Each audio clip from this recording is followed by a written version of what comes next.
کچھ تقریباً 84 سال کی عمر میں اللہ تعالیٰ نے حضرت ہاجرہ سے بیٹا دیا، سارہ کی بجائے ہاجرہ سے بیٹا دیا۔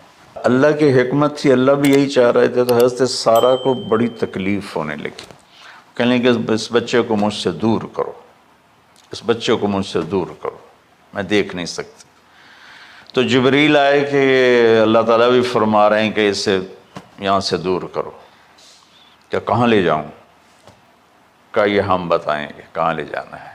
تو جبریل انسانی شکل میں اونٹ پہ سوار ہو کر تشریف لائے، اور پیچھے حضرت ابراہیم علیہ السلام اپنی اونٹنی پر، بچہ بیگم، اور آگے جبریل رہبر کے طور پر۔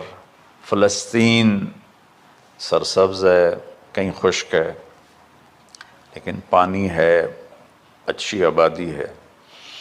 چلتے چلتے چلتے چلتے 1 مہینہ کا سفر کرنے کے بعد جب وہ علاقہ شروع ہوا جہاں کالے پہاڑ، کالے پتھر، کوئی پتا نہیں سبزے کا اور کوئی نشان نہیں پانی کا، وہاں سے چلتے چلتے چلتے 4 پہاڑوں کے اندر ایک وادی سی آئی۔ جب وہاں پہنچے تو جبریل کہنے لگے اللہ کے نبی یہاں ہاجرہ اور اسماعیل کو چھوڑ دیں۔ جب وہ آگ میں جا رہے تھے نا ابراہیم علیہ السلام، تو ایک لفظ نہیں بولے، بنا کہا حسبی اللہ ونعم الوکیل۔ لیکن جب جبریل نے کہا یہاں چھوڑ دیں تو ایک دم بولے یہاں کیسے چھوڑ دوں، یہاں تو کچھ بھی نہیں ہے، یہ کیسے رہیں گے؟ کہ یہ آپ کے رب کی منشا ہے، یہاں اللہ کا گھر بنے گا، یہاں اس بچے کی نسل سے ایک آخری نبی پیدا ہوگا جو پورے عالم کو روشن کرے گا، آپ چھوڑ دیں۔ تو وہ وہاں 3 دن رہے، ان کے لیے ایک چھپر سا بنایا اور لکڑیاں کاٹ کے، یا 2 دن رہے یا 1 دن، یہ تو کوئی تحقیق کوئی نہیں ہے، لیکن ایک چھپر سا ان کو بنا کے دیا اور چل پڑے۔ تو حضرت ہاجرہ فرمانے لگے آپ کہاں جا رہے ہیں؟ اتنا بڑا امتحان تھا کہ جواب نہیں دینا، بس چپ کر کے چلو۔ انہوں نے پھر پوچھا آپ مجھے چھوڑ کے کیوں جا رہے ہیں؟ آگے سے خاموشی۔ چلتے چلتے 3 میل تک وہ اس طرح چلی۔ جب وہ کدئی پہنچیں تو اس وقت ان کو خیال آیا یہ اللہ کے نبی ہیں، کہیں ان کو اللہ نے نہ کہا۔ تو ان کا اللہ امرک، کیا آپ کو اللہ نے کہا کہ مجھے چھوڑ دیں؟ کہنے لگے ہاں، یوں کیا۔ ایک دم ایک نئی ہاجرہ نے جنم لیا، کہ اذن، یوں گردن، اذن لن یضیعنا اللہ، جاؤ پھر میرا اللہ مجھے ضائع نہیں کرے گا۔ ابراہیم علیہ السلام بوجھل دل کے ساتھ پیدل چل رہے تھے، دونوں میاں بیوی اونٹنی پہ سوار ہوئے، اور وہ اپنے بچے کو گود میں لے کر ایسے کھڑی ان کو دیکھ رہے تھے۔ یہ کوئی مہینے کے لیے نہیں جا رہے تھے، پتہ نہیں ہے کب واپس آئیں۔ اجد بچھڑے قد ملن گے، جانے رب رحمان۔ دیکھتی رہیں۔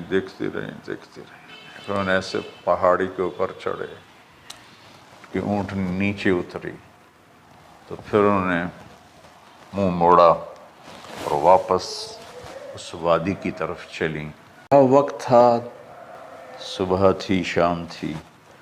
جو ابراہیم علیہ السلام غائب ہوئے تو ایک دم آپ نے اونٹنی کا منہ موڑا ادھر ہی اور کہا ربنا انی اسکنت من ذریتی بواد غیر ذی زرع ربنا لیقیموا الصلاۃ۔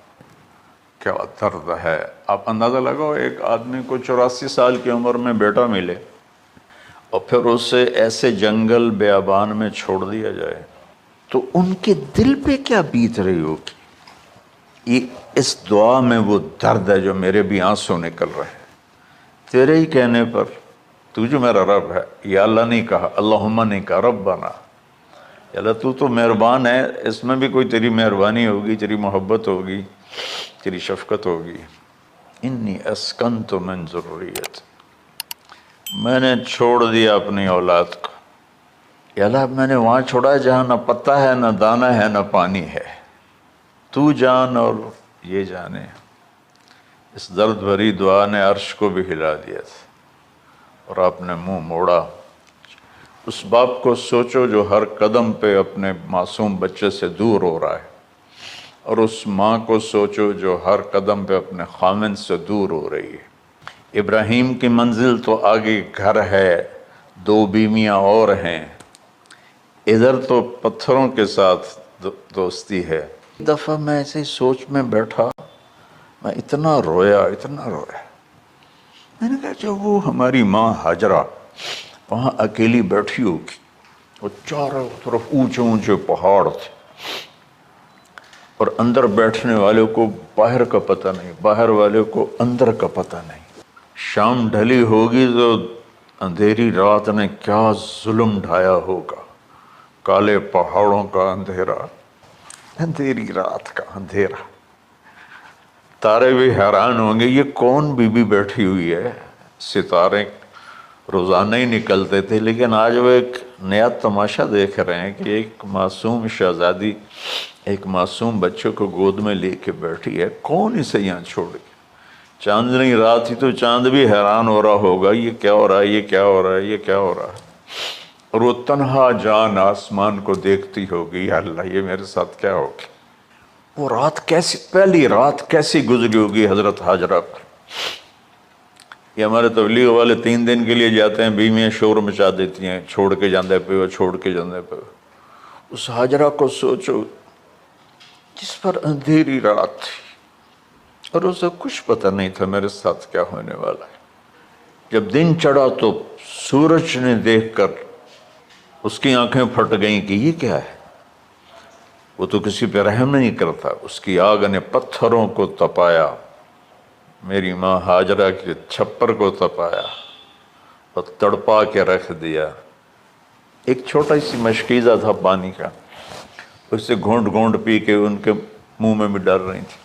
اس مشکیزے پر 3 دن گزرے، پانی ختم ہو گیا۔ 92 کے حج میں پھنس گئے، مزدلفہ سے پہلے تو ہماری بس میں پانی کوئی نہیں تھا۔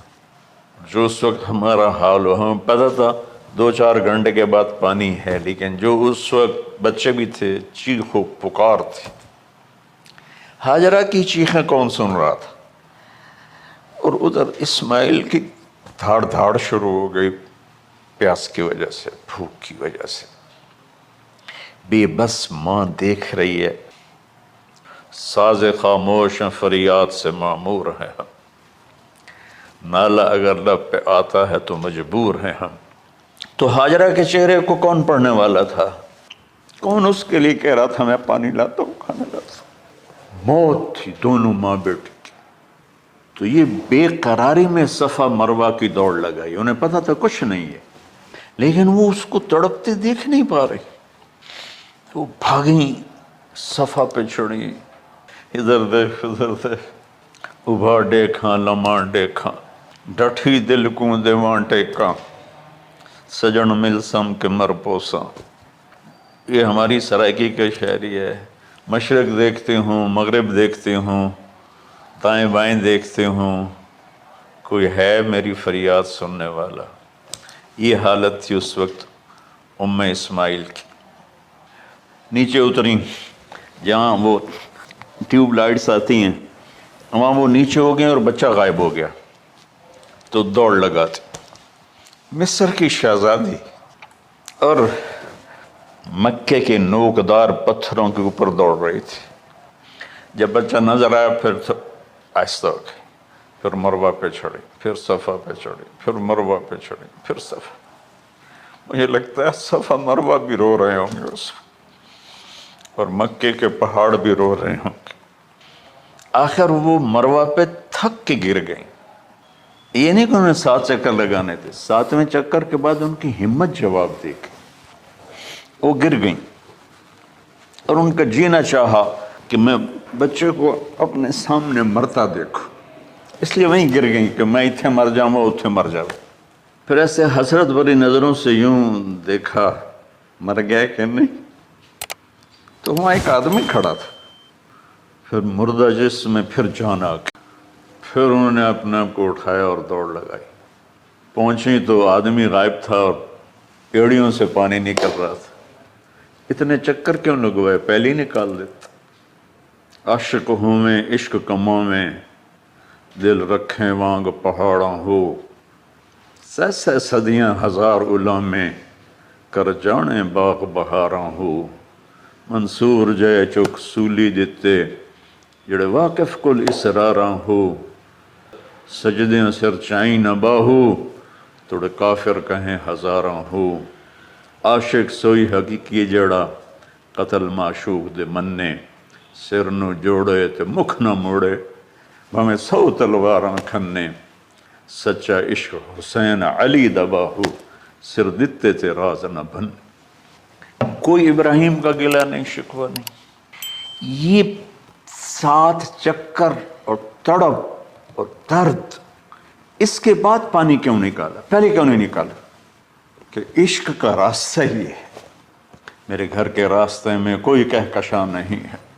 راستہ عشق، عشق اشقا سے.